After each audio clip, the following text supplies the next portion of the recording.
Licenciado José Alberto Álvarez, presidente del partido País, que ya está con nosotros para ver si prende la cámara y el micrófono y podemos establecer comunicación inmediatamente desde ahora. Sí, ahí está don José Alberto Álvarez, presidente del partido País. Bienvenido, señor Álvarez. Un tema que acabamos de abordar con Olga de Ovaldía es el tema de que hasta este momento, y eso hemos visto nosotros también, no hay propuestas concretas, específicas de ningún candidato para erradicar de una vez por todas la corrupción. Y usted, que ha sido una persona que ha hablado con firmeza de este tema, ¿qué piensa al respecto? Muchas gracias, Álvaro, y por haber entrado a las 7:30 como me pediste. Estoy en conocimiento de las declaraciones de la licenciada Olga de Ovaldía. Me hubiese gustado debatir con ella temas de transparencia. Por ejemplo, cuando yo hablo de transparencia, yo dirigí en 4 ocasiones del Colegio de Abogados. Ahí se sabe cómo entran los fondos, quién financia, cómo se financia el Colegio de Abogados. En nuestro país también queremos saber cómo se financian todo este tipo de organizaciones. Segundo punto, porque no te voy a alargar y te voy a contestar la pregunta. En el tema de la honra, la Constitución es muy clara y dice que el Estado está para proteger la vida, honra y bienes. No dijo que uno está por encima de otro. Entonces, en este país la honra de las personas no se protege. La honra de las personas está totalmente desprotegida. ¿Por qué? Porque si alguien te calumnia, alguien te difama, eso es un problema conseguir una condena. Y si eres una persona en funciones públicas, no puedes ni siquiera demandar penalmente. Esos temas me hubiese gustado en un debate hablar de esos mismos. En cuanto al tema de tu pregunta, las propuestas concretas, mira, las redes, los medios, las entrevistas aguantan todo lo que tú quieras decir en temas de lo que es un combate frontal a la corrupción. Tú debes recordar un programa tuyo en Canal 13, en Medcon, y que de ese programa yo salí al Colegio de Abogados y de allí a la Asamblea para denunciar al presidente de la Corte Suprema de Justicia por corrupción. Aquí en este país hablan de planes, programas, pero nadie da el paso hacia adelante de denunciar la corrupción. También recordarás, y más recientemente, porque en mi lista de denuncias de actos de corrupción en el gobierno de Varela, porque me tocó estar al frente del colegio del 2013 al 2017, y luego en este gobierno denuncié a magistrados del Tribunal Electoral. O sea, cuando yo hablo es porque he hecho. Hay mucha gente que habla, que no ha hecho y que jamás harán. Entonces, no se ha visto claramente ninguna propuesta para acabar la corrupción. ¿Qué es lo que se necesita hacer? ¿Qué es exactamente lo que se necesita hacer? Y son cosas muy fáciles, algunas habrá que incorporarlas a nuestra Constitución. ¿En qué sentido? Por ejemplo, la imprescriptibilidad de los delitos contra la administración pública, es decir, que aquel que se roba un centésimo de balboa del erario público en alguna de las formas que tiene prevista nuestra legislación penal, jamás le prescribirá la acción, es decir, que no se puede arropar con aquello de que si la pena es 5 años, a los 10 años, o sea, por aquello de que el doble está prescrita. Nosotros tenemos que acabar con la reelección. Para poder acabar con la reelección tenemos que incorporar estas normas a nivel constitucional y no solamente acabar con la reelección de diputados, del presidente, de representantes, de alcaldes, sino también en los gremios, en los sindicatos. Hay sindicatos donde los dirigentes se perpetúan, hay gremios donde tú no sabes cuándo hicieron la última elección y tú ves siempre al mismo dirigente. No hay renovación, todo eso tiende a la corrupción. También tenemos el caso de funcionarios que tienen el poder de discernimiento, es decir, ellos deciden si te dan cuál trámite. Entonces, todo eso va hacia la corrupción. Entonces, tenemos que legislar en ese sentido y también en un acto constituyente tenemos que cambiar la Constitución para evitar esos actos. Bien, el licenciado Álvarez, la licenciada Olga Dovaldía me informa que toda la información financiera de la organización, cómo se financia, las donaciones, fondos de cooperación, todo está publicado en el sitio web www.libertadciudadana.org y ahí entrar a quiénes somos, estados financieros y donaciones, y ahí puede conseguir toda la información pertinente 24/7. Así que es una información que me hace llegar la licenciada Olga de Ovaldía de la Fundación Libertad Ciudadana, capítulo de Transparencia Internacional de Panamá. Ojalá que todas estas organizaciones, porque algunas ni siquiera tienen personería jurídica, sí, pero como tienen acceso a los medios, entonces desde los medios toman posición política y atacan o aplauden a tal o cual candidato o empresario. Entonces, yo creo que eso no está bien. Entonces, bienvenido sea aplauso por la entidad que preside la licenciada Olga de Ovaldía. Otra cosa que ella dijo y que yo tengo que anotar porque no me voy a quedar callado, eso y es en el caso del colega José Raúl Molina. Cuando José Raúl Molina dice que va a ayudar a su compañero de fórmula, el expresidente Ricardo Martinelli, más que ser arrogante, está siendo sincero. O sea, lo que digo ahora es lo que voy a hacer mañana. Pero él puede hacer eso, usted es un defensor del derecho, ¿puede indultar Molino a Martinelli? Mire, voy a decir una infidencia. Casualmente un día lo conversamos y él mismo lo dijo, yo no puedo indultar, él no ha hablado de indulto, pero él le puede rebajar la pena porque eso sí le está permitido según la ley. Él o cualquier presidente que llegue... ¿Y eso está bien, señor Álvarez?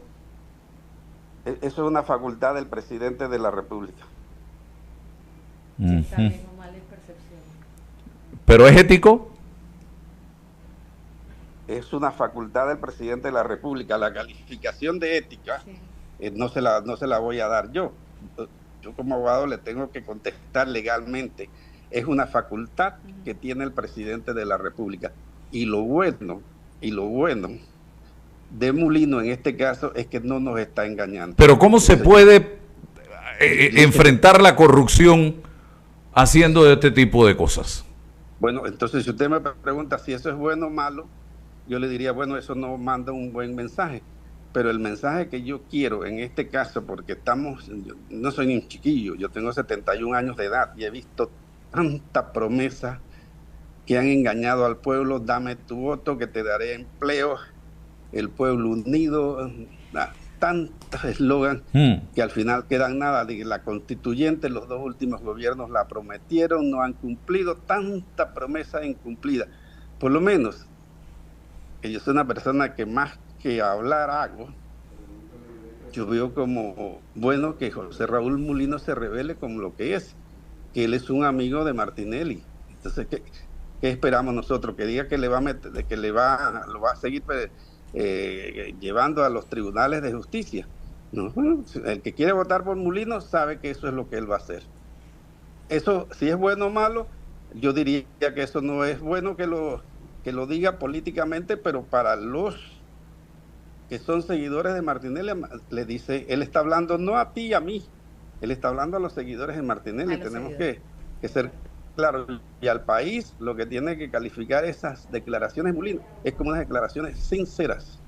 Sí, pero yo tengo mi punto de vista y es el siguiente, no manda un buen mensaje de la lucha contra la corrupción primero y segundo, del respeto a las decisiones de otro órgano del Estado a través de señalar que simple y sencillamente no está de acuerdo con lo que se ha hecho en el caso del señor Ricardo Martinelli por parte del órgano judicial y el Ministerio Público. Bueno, Álvaro, no vamos a convertir esto en que tú me dices y que No. Es mi punto de vista y el suyo, ¿no? No, pero yo te voy a contestar. Mira, como José Raúl y yo somos abogados, yo no sé si Olga esté escuchando porque creo que ella también es abogada. José Raúl lo que ha dicho es que él lo va a ayudar. ¿En qué sentido puede ayudar un gobernante? No a Martinelli, sino a cualquier otro que haya sido condenado con algo que le permite la Constitución y las leyes, con una rebaja de pena.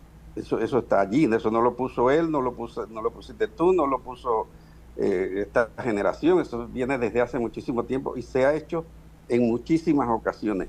Lo que él no puede, y por eso te quise aclarar, es que él jamás le he oído decir, es más, a mí personalmente me dijo, yo no puedo indultar a Martinelli. ¿Por qué? Porque el indulto se da por casos políticos. Y ya aquí hubo, no sé si en el caso de unos indultos que dio el presidente... Mireya Moscoso lo hizo. Mireya Moscoso, y la Corte los declaró inconstitucional. ¿Por qué?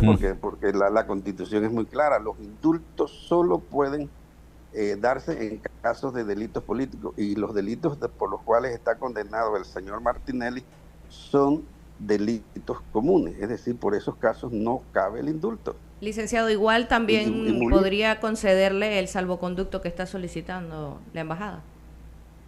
Bueno, exacto, esa es una decisión política de este gobierno o del próximo o de quien esté al mando del órgano ejecutivo. Ya eso no es una decisión ni judicial ni de trámites pendientes del Tribunal Electoral ni de la justicia. Ese es un trámite administrativo del órgano ejecutivo. Señor Álvarez, hoy estamos a 21 de febrero. ¿Usted se arrepiente de aquellas declaraciones que dio afuera de la Casa del Marisco previas a una reunión entre Rómulo Rux, José Blandón y usted cuando estaban en fila o en el inicio de lo que pudiera ser ya la conformación oficial de la alianza? Pero ¿cómo me voy yo a arrepentir si lo que yo dije fue exactamente la verdad? Y cuando la verdad es comprobada por los hechos, entonces no hay más nada que discutir. Una semana después, el señor Blandón estaba anunciando la alianza. Entonces yo dije, Rómulo va a la cabeza y Blandón va de vicepresidente. Dicho y hecho. Entonces, ¿de qué me voy a arrepentir si eso fue exactamente lo que ocurrió? No sé por qué en ese momento el señor Blandón se disgustó tanto, porque en un momento dijo que él era el que lo tenía que decir. Y bueno, me adelanté a decir lo que tú tenías que decir. Siendo usted uno de los defensores de la candidatura en ese momento de Rómulo Rux, ¿cómo siente usted que fue tratado por parte tanto de Rómulo como de José Blandón? Bueno, más bien me voy a referir a cómo fui tratado por Rómulo. Mira, Rómulo, como tú lo dices, yo era un defensor, muchos lo decían, tú eres el que más defiende a Rómulo en los medios. El hecho de que él no le dijera a Blandón, hey, hasta aquí llegó esto, porque acuérdate que eso fue un miércoles. El lunes o martes de la siguiente semana, el directorio del Partido Panameñista, creo que con 2 votos en contra, aprobó que ellos no discutían con el partido País. Entonces, en ese momento, Rómulo debió haberse impuesto, oye, ven acá, ¿qué es esto? Estamos sacando un aliado del grupo. Entonces, esa actuación o esa indecisión o esas omisiones de Rómulo me defraudaron mucho, porque yo había puesto todo mi empeño en que ese fuera el candidato presidencial. Entonces perdieron un aliado y cuidado que con los votos que este aliado saca va a ser la diferencia para que él no llegue a la presidencia. Señor Álvarez, hoy usted es candidato a diputado de la República por el circuito 8-3 específicamente, por el partido País, ¿cierto? Sí, sí. ¿Por qué usted quiere llegar a la Asamblea? Mira, yo quiero llegar a la Asamblea por razones políticas y razones de mejorar la imagen. A veces escuchas a diputados hasta ofendiendo el idioma español. Diputados que no saben distinguir. Yo recuerdo cuando hacía programas con Julio Miller, que le decía a cada candidato que venga aquí, pregúntale cuál es la diferencia entre una ley ordinaria y una ley orgánica. No saben ni siquiera distinguir. Eso por un lado. Por otro lado, tenemos una cantidad de leyes para proponer en la Asamblea y darle mucha publicidad. Y si los diputados no la aprueban, bueno, por lo menos queda en el récord que las propusimos. Como por ejemplo, eliminar la prueba maldita. ¿Qué es la prueba maldita? A un funcionario, aunque tú sepas que esté robando, que de pronto llegó con un Ferrari, se mudó a Santa María, que es ahora mismo el barrio como más exclusivo de la ciudad, no tiene trabajo. Entonces, ¿de dónde lo sacó? De un baúl, del maletín de Pedrito Altamiranda. ¿De dónde sacó eso? Entonces, no lo puedes denunciar para que se hagan las investigaciones porque no tienes la prueba preconstituida, que yo le llamo la prueba maldita. ¿Por qué nosotros pudimos denunciar en su momento al presidente de la Corte, Moncada Luna? Porque la notaria de ese entonces nos dio la declaración notarial jurada de él autenticada, y también porque una abogada nos dio una declaración notarial jurada. Esas fueron las dos pruebas preconstituidas para poder denunciar. Sabiéndolo todo el mundo, como lo sabía, pero si tú no tenías pruebas, no lo podías denunciar. Entonces, son esas cosas que hay que eliminar de nuestros códigos. Por ejemplo, en la Asamblea desde agosto del año 2022 está una propuesta de mi compadre Hernán Delgado, diputado de la Asamblea, en la cual él propugna por una segunda vuelta. Y está ahí estancada. Yo creo que a esa propuesta hay que darle seguimiento. En casos quizás más específicos, mira, todos los días, tú vives en el 8-3 también, y yo creo que tú vives más cerca del vertedero que yo, pues yo vivo acá en Marbella. Tenemos humo, que el vertedero todo se incendia, conatos de incendio, humo tóxico en toda la ciudad. Entonces, porque ese tema del vertedero está manejado políticamente, entonces hay que dictar una ley para sacar esos vertederos de la política, porque eso no solamente pasa aquí en la ciudad de Panamá, quizás en los otros distritos el daño no es tan grande porque no son tan grandes los vertederos. Entonces son muchas cosas que hay que ir directamente. Otro tema que hay que investigar, y eso solamente metiendo una ley contundente. Muchos de los aumentos de la tarifa eléctrica van, dice la gente, a las empresas distribuidoras. Es muchas veces el Estado el que se está quedando con ese dinero, pero como no hay transparencia, entonces no explican bien a dónde van los aumentos que el pueblo panameño paga cada vez que le incrementan la factura eléctrica. Entonces hay muchas cosas que no debieran ser producto de leyes, pero para mala suerte en este país, es un país de una maraña de leyes, hay que hacer leyes para poder pedirle cuentas a las personas.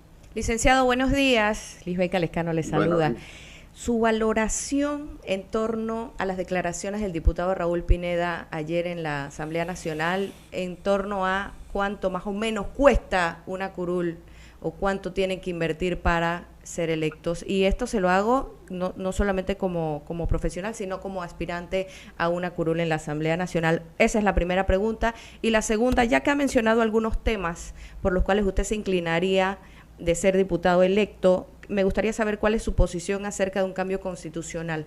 ¿Cuál sería la alternativa y si usted está de acuerdo con esto? Sí, y le aclaro, licenciado, Pineda dijo que con $1 millón él sacaría 2 curules en San Miguelito, lo que me dice a mí que una curul puede costar $500,000. ¿Y cuánto gana un diputado en 5 años sin descuento de un solo centavo? $420,000, pero como tienen descuento, no llega ni a $420,000. Bueno, mira, quizás de llegar, pero eso no depende de mí, sino de Dios y de los votantes del 8-3. Lo primero que deberíamos pedir es un audito a todas las partidas circuitales y a los nombramientos, para que el pueblo, pero que se haga público, para que el pueblo panameño se entere cuántos nombramientos son atribuidos a cada diputado, porque eso de que tú dices del sueldo, eso nada, o sea, imagínate dejar una persona que gana X suma de dinero para ir a la asamblea a ganar menos, tú dices, bueno, ¿qué es lo que va a hacer allí? Como lo dijo un expresidente, creo que fue Mujica, no estoy seguro, que el que paga para llegar roba por haber llegado. Entonces, una campaña, no sé cómo va a hacer el Tribunal Electoral para verificar si tú estás gastando más o no. En determinadas circunscripciones electorales, el límite máximo es $300,000. O sea, tú no deberías gastar más que eso.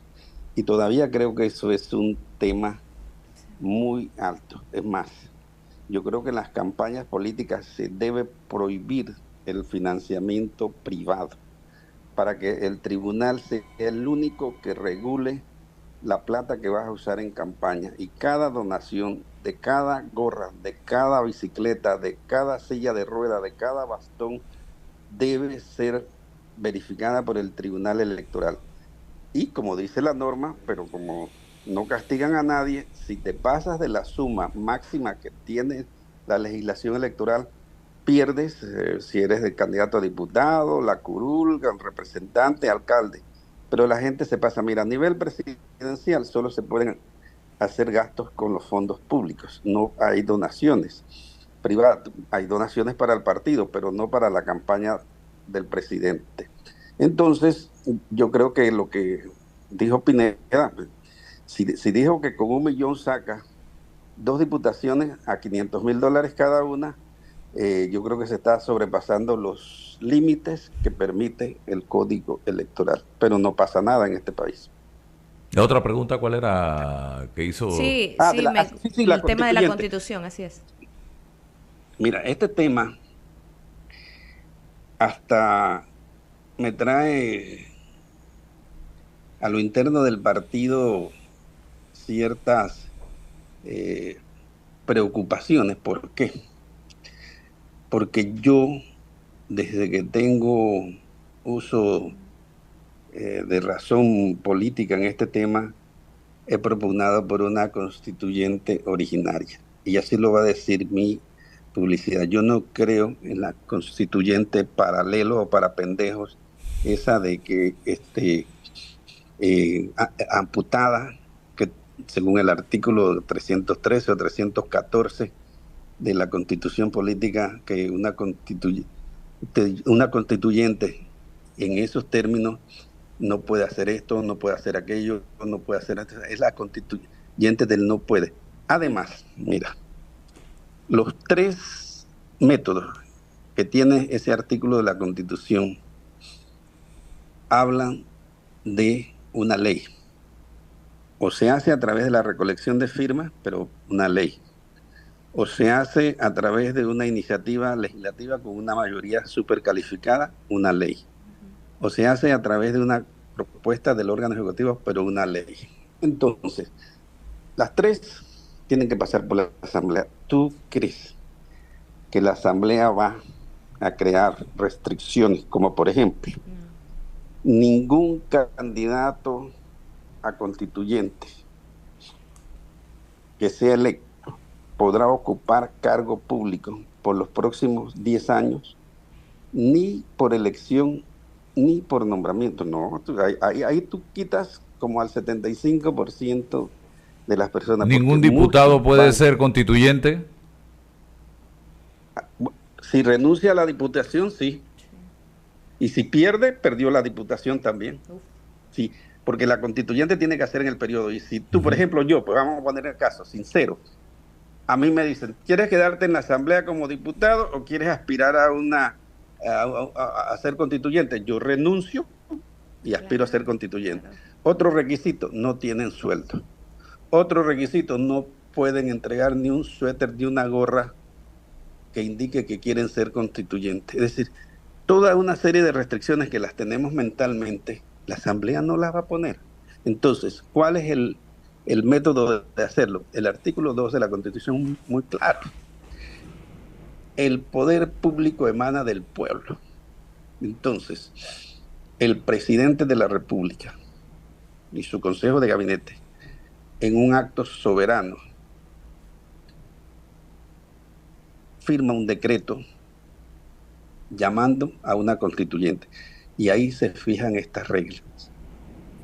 Entonces, esa constituyente no saldrá maniatada como lo que dice la actual Constitución. Entonces, a ese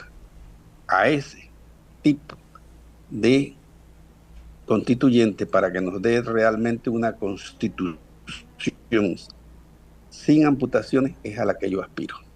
Ese sería como el corolario de mi vida pública en este país, lograr que en este país tengamos una verdadera asamblea constituyente.